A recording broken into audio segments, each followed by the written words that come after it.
about Christians taking care of loved ones. Amen. We do. This is a important conversation piece for me. Some may or some may not know that my husband is taken ill, and I'm taking care of him right now.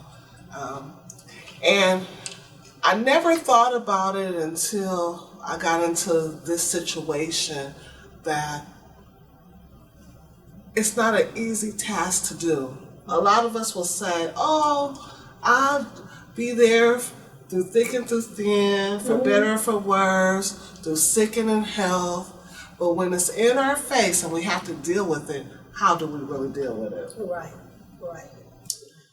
I have came across some interesting obstacles, some interesting situations, but also having to seek God on some direction. Right. You never know when you're going to have to make the decision, and is the decision the right decision? That is key. So let me ask you a question. So when you talk about that, because I know we've been friends for quite some time, and I know you've been doing this for quite some time. And for me, people will say, well, if I were you, I would do this, I would do that. You never heard me say that. I'm just like, I roll with it. Whatever works for you, whatever you need, let me do that. Because when you're faced with that challenge, you really don't know how you're going to handle it. And let's just be clear that when our loved ones are sick, they're also cranky. Absolutely. They're also difficult to take care of, and they're also challenging. But my question is, how many people have said things that were negative, like, you may as well look at this as if your mate is going to die, or you may as well give up. I mean, how many times have you had, and I don't mean just people, I mean, people who say they love God and they believe God and they're supposed to be well-meaning, saved, sanctified, the Holy Ghost filled folks, the ones. How many people have come to you and said, well, Pastor Sheree, maybe you should do this instead of caring for your husband? Because I think we've had those conversations a few times, and so if I was annoyed, I can imagine how you feel, because it's your husband. Absolutely. Dr. Matthis, you never believe how many people lose faith for you when you're going through this situation. For you. For me. I've had so many different phone calls. I've had so many different people tell me that they're praying.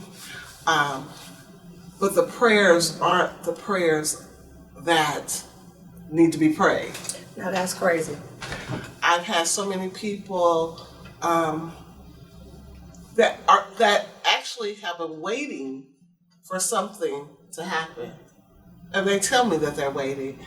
But can I tell you today that I'm happy I know God for myself. Yeah. I'm happy my husband know God for himself. Yeah, you would need to. And I wouldn't change any of it. I cry a lot of tears. Sometimes I laugh. Because do you remember Tyler Perry movie, Diary of a Mad Black Woman? Yes, that's one of my favorite movies. And do you remember when the wife takes him, push him in the... Yes, in the tub and leave his behind there. Oh, yes. I that comes across my mind every now and again. But if it didn't, then you would be normal. See, that's the thing. That's good. You're one of the best people I know of to talk about this topic, because on any given day, you have all of your children taken. But let's just be clear. Just because our children are adults doesn't mean we still don't take care of them. Right. Most of us as mothers, we do something for our adult children, especially our girls. Let's be clear with that. Right. Then you have your own business, the child care. And whenever I come over there, you got lots of kids. Meaning that you're very busy. There's kids everywhere. And then you have to take care of your husband. So you are a pastor. You are a wife. You are a mother, you are a child care provider, you are a confidant, you are all these things to all these people. And we talk about all the time about you caring for your husband. Like you say, yeah, there are times that you do cry. Right. Because you're frustrated. Right. And then again, you wouldn't be human if you didn't get frustrated. If you didn't cry, you didn't get angry. You brought up a good a good ideology when you talked about Tyler Perry when she pushed him into the tub. She just had enough. Enough. And sometimes that's what you have. You have enough. When we Right. have those conversations, and I'm like, okay, what do? I just listen. Right. Because sometimes, we forget that when you are friends with someone who's caring for a loved one like your husband, at any given moment, it could be a good day and turn bad. How many times have I seen your day go downhill just like that? Man. Then you end up having to be at the hospital. Then he ends up being admitted, which means that takes away from home. You got to be there and you divide your time. How do you feel about doing that? Where do you find time for you? And I'm so happy you asked, because one of the things that I have noticed that I want to share with the people of God is that the one thing that God has taught me through all this is take care of Sheree. Yes. It's so hard taking care of someone else to manage and balance taking care of yourself. Yeah. Yeah. When he goes into the hospital, I'm packing a bag and I'm going to the hospital with him. Mm-hmm. When he's at home throwing up, I'm the one that's catching it with a bucket. Mm-hmm. But at the end of the day, what am I doing for Sheree? So I have to implement some things, Dr. Matthis. Yeah. I have to implement having some quiet time, shutting everything off, shutting everything down.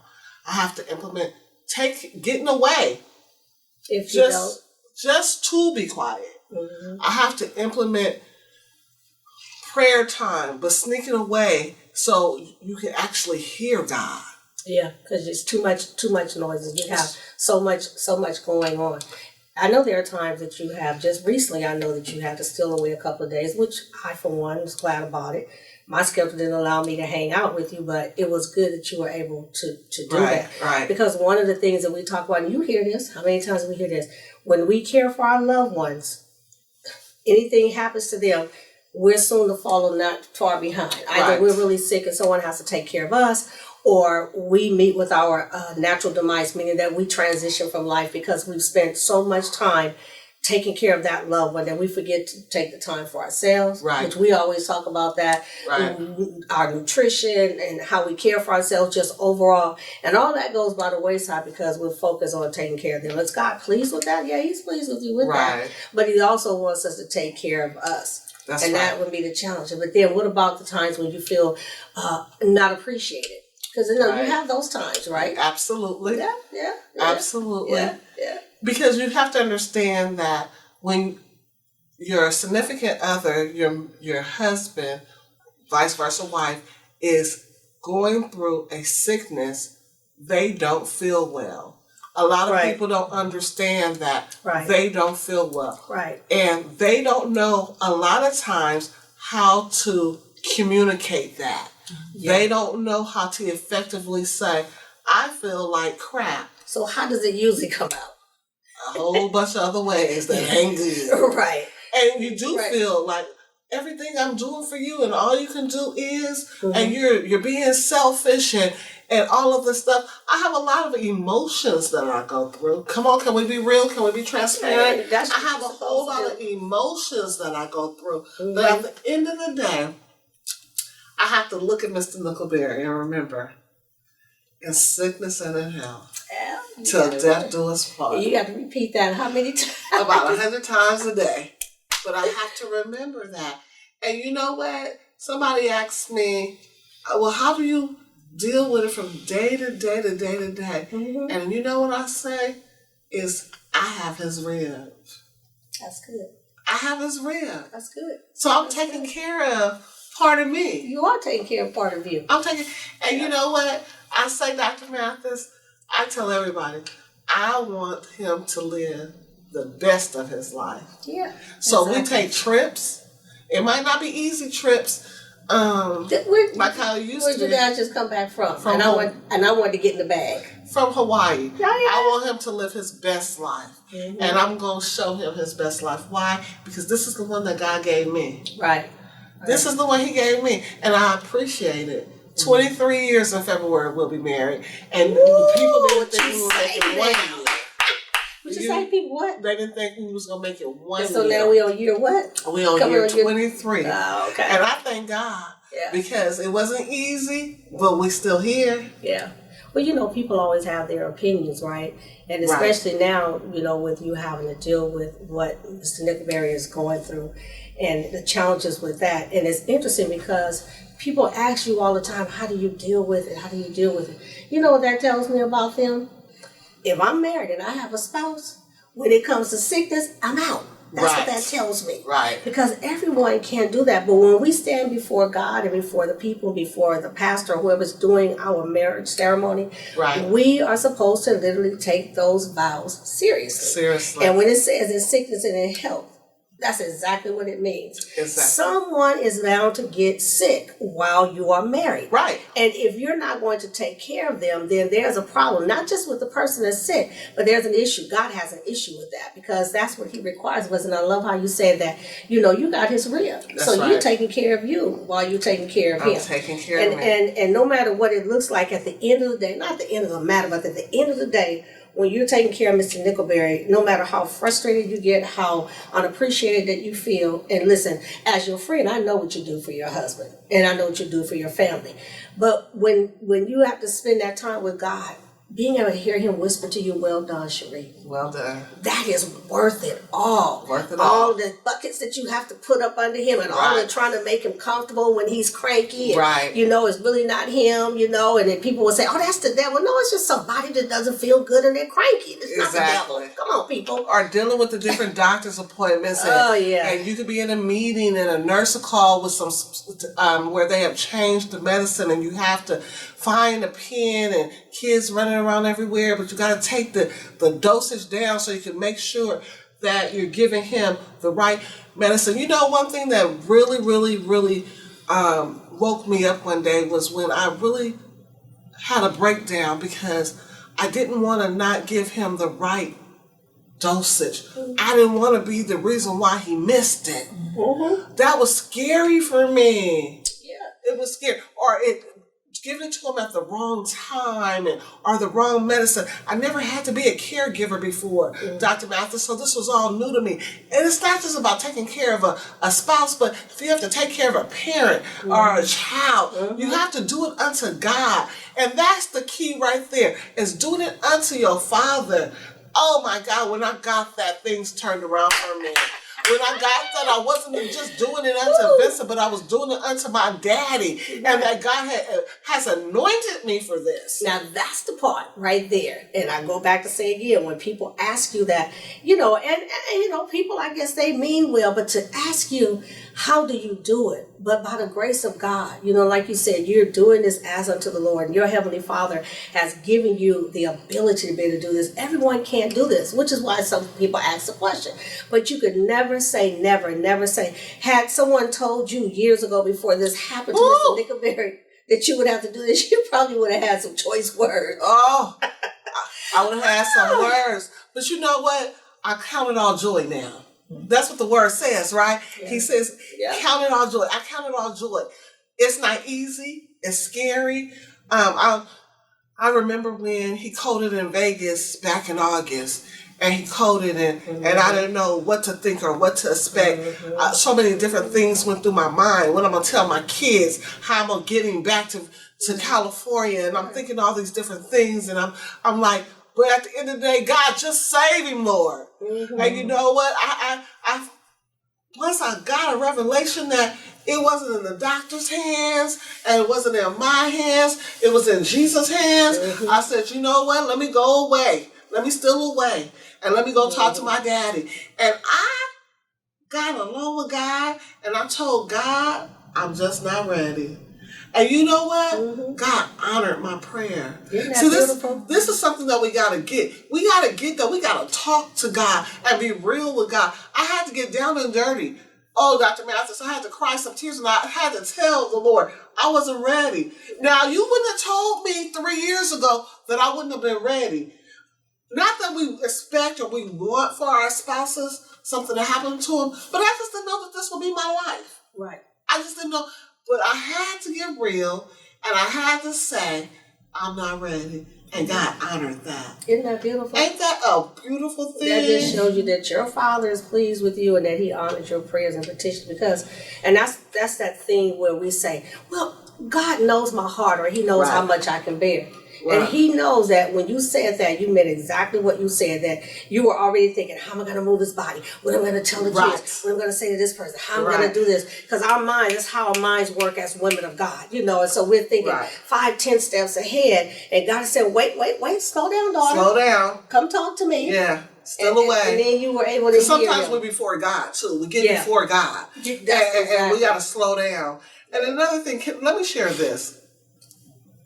When you're going through something like this, get you a team that's going to pray for you. Don't share everything with everybody. But get you a team that's going to pray for you. And that's going to be in agreement with you. Because a lot of people ain't in agreement with you. They want what God, they want what they want. They don't want what God wants or what's best for you.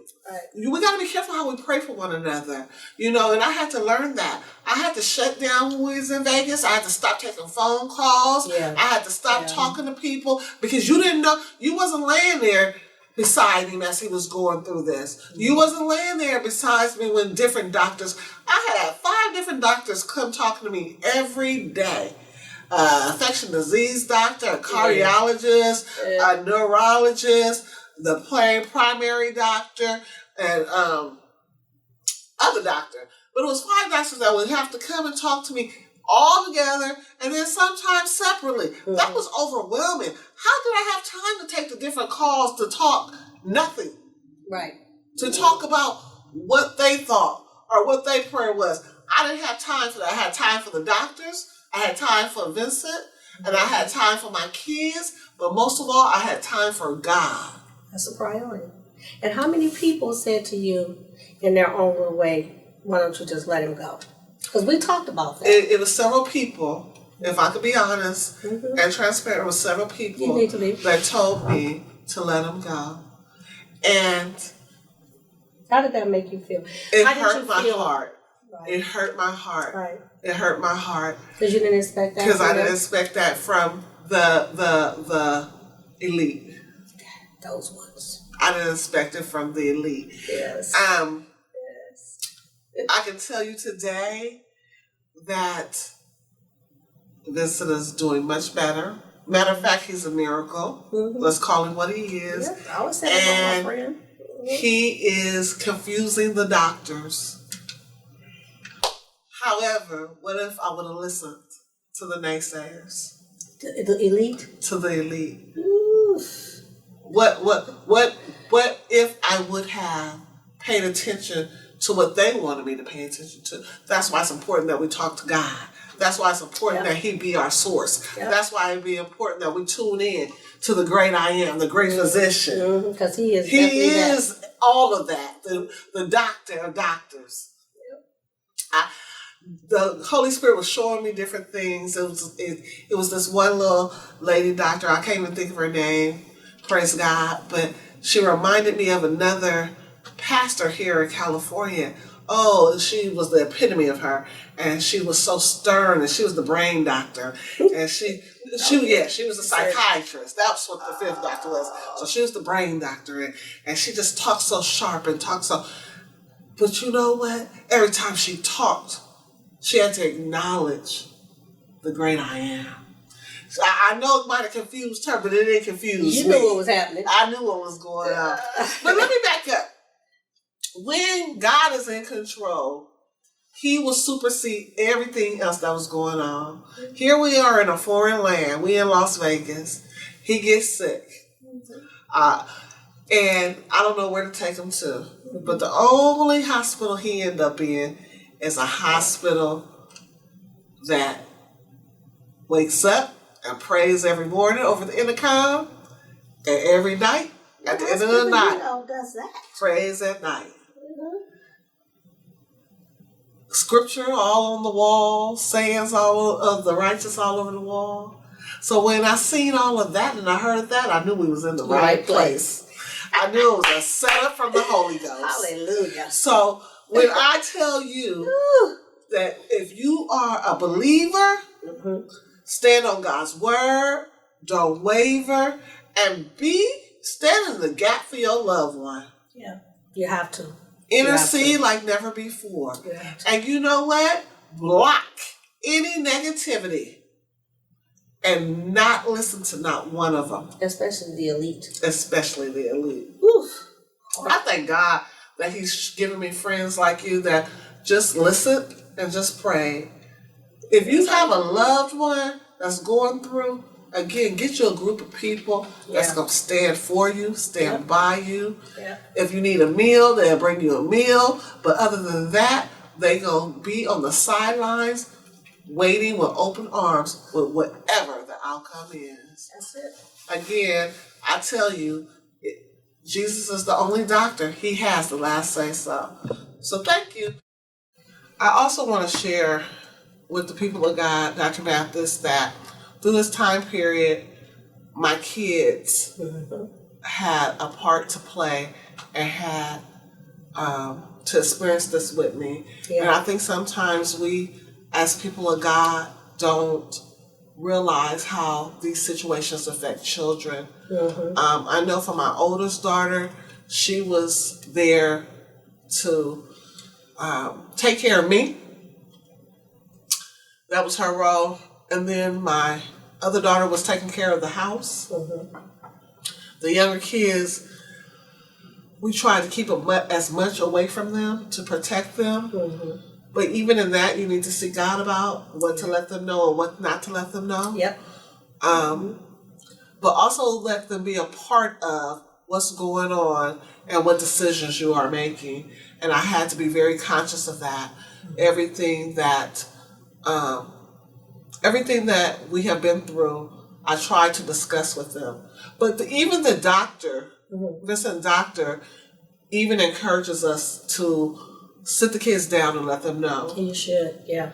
Especially even how serious it is. Every doctor's visit I go to, he says, have you guys sat the kids down? Do they know the extent of what's going on? So if people have a terminal illness, it's best not to be quiet. You need to talk about it. Talk about it with your children. Let them know so they can understand. So they're not hit with shock.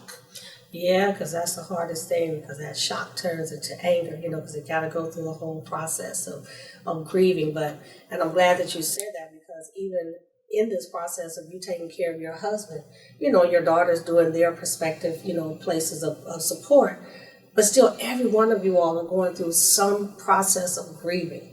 Right. He's still here, but see, that's what people miss. Just because a person hasn't transitioned out of life, we still go through a grieving process. Exactly. That's your husband.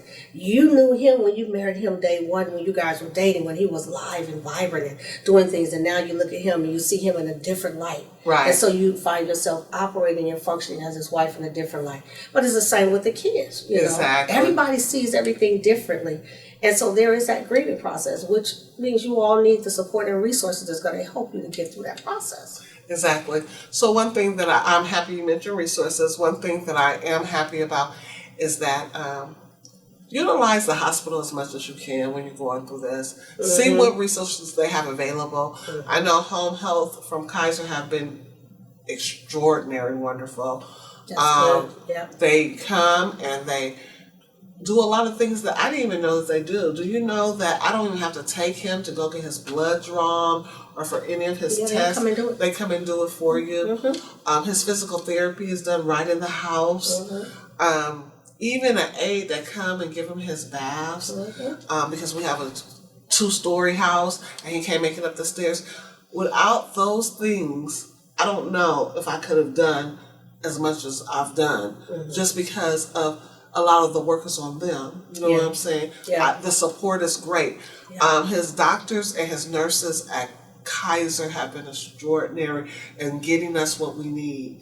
Even them ordering supplies, I don't even have to try to go out and figure out what he needs or what to buy. Supplies are delivered right to my front door. Which is great, because those supplies are expensive. They are expensive. And especially when we talk about wound care. Exactly. I worked for a wound clinic for a long time. That stuff gets very expensive. Exactly. Or even like I was talking about our trips, making sure that he has the wheelchair, and has the walker, and has everything that we need so he can be able to go. Because at the end of the day, we want for him to be successful in everything we do. We don't want another trip like Las Vegas. You don't want that. Yeah. So I appreciate that. But they even offer counseling for the kids and myself. And I appreciate that. If you know anybody that's going through this, tap into your resources inside the hospital and outside. They are available. Yeah. They are available. Even somebody was talking to me even this week about respite care, so that I can even get away, and somebody's there to take care of him. All this is available. Tap into it. Don't be prideful. I had to tell myself that. But see, that's the thing. People, we feel like we want to take out. I've known so many people who are taking care of loved ones and family members and not taking on the resources that we could do it. And then they find themselves in the same positionings or needing to have someone to care for them.